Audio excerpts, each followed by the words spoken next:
जो लोग अपने परिवार को और जो जिम्मेदारियां हैं उसको ठीक से निभाते नहीं हैं, अपने परिवार को समय देते नहीं हैं, फिर वो घंटों यदि मेरे ही समक्ष बैठे भी रहे तो क्या फ़ायदा। जो मैं आशीर्वाद दे रहा हूँ यदि वो आशीर्वाद बांटा ही नहीं जा रहा तो क्या फ़ायदा। इसलिए ना, तुम्हारे घर पर जो पूजा पाठ करते हो उन्हें पूजा पाठ करने से मत रोको, लेकिन उनसे ये भी कहो कि ये भी उनकी जिम्मेदारी है कि वो परिवार के साथ भी समय बिताएं।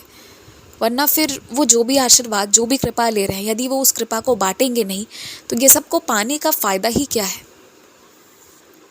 और एक बात कहूँ, तुम जो ये प्रार्थना करते हो ना कि बाबा मेरे मन से सारी इच्छाओं को मिटा दो, तो ये मुमकिन ही नहीं है। यदि ये सारी इच्छाएं मिट गई ना तो फिर तुम रह ही नहीं पाओगे उस शरीर में, उस तरीके से, उस जगह पर तो तुम रह ही नहीं पाओगे, सब छोड़ दोगे तुम। और तुम संन्यास अपना लो, ये कोई नहीं चाहता इस वक्त, और ये तुम्हारी किस्मत भी नहीं चाहती है। ये तुम्हारे लिए हानिकारक सिद्ध हो सकता है। यही कारण है कि तुम्हारे मन में आज नहीं तो कल एक नई उम्मीद, एक नई जिद, एक नई लालसा जागते रहती है, और ये जागृत रहना बहुत ज़रूरी है तुम्हारे लिए। और बात यहाँ पर बस इतनी सी है ना कि जब तुम समझ गए हो कि हर कुछ मेरा है तो तुम्हारा कुछ बिगड़ेगा नहीं। जब ये वाली बात तुम्हारे मन में आ गई है ना, तो अब ना डरने की ज़रूरत है और बस मेहनत करने की ज़रूरत है। इस बार सोचा है तो बस कर डालो। हर बार हिम्मत करते हो पर पहुँचते पहुँचते हार जाते हो, इस बार हिम्मत करके बोल देना।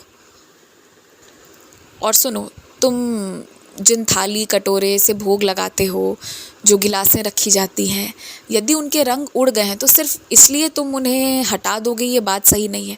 तुम दोबारा जाओ, उनमें अच्छे से जो भी तुम चाहते हो, जिस तरह से भी, जिस रंग का भी उसे करवाना चाहते हो वैसा करवा लो। और नहीं तो फिर यदि नया लाने का मन है तो पुराना किसी ऐसे को दे दो जिसके पास नहीं है या जिसे ज़रूरत है। मैं बस ये कहना चाहता हूँ कि अपने घर पर जो आवश्यकता की चीज़ें हैं वही रखो, और जो आवश्यकता की चीज़ें नहीं हैं उसे हटा दो। और मुझे पता है मेरे कुछ बच्चे यही सोच रहे हैं कि मैं पूजा की थाली लाऊं या ना लाऊं, तो मैं यही कहूँगा कि अजी, यदि पूजा पाठ का कोई सामान है तो मत सोचो, ले आओ। जैसे तुम अपने लिए बाज़ार में कभी कभी घूमने जाते हो, कुछ पसंद आ ही जाता है तो ले लेते हो, अपनी खुशी के लिए, अपने शौक़ के लिए, अपने पहनने के लिए। तो वैसे ही यदि भगवान की सेवा के लिए किसी सामान की ज़रूरत है और वहाँ पर वाकई में ज़रूरत है भी तुम्हारे घर पर, तो सोचो मत, बस उसे ले आओ, क्योंकि वो ज़रूरी है। तुम्हारे पास तो फिर भी कई विकल्प है, पर वहाँ जहाँ विकल्प ही नहीं है तो वो सामान अति आवश्यक है और उसे लाना तुम्हारा धर्म भी बनता है।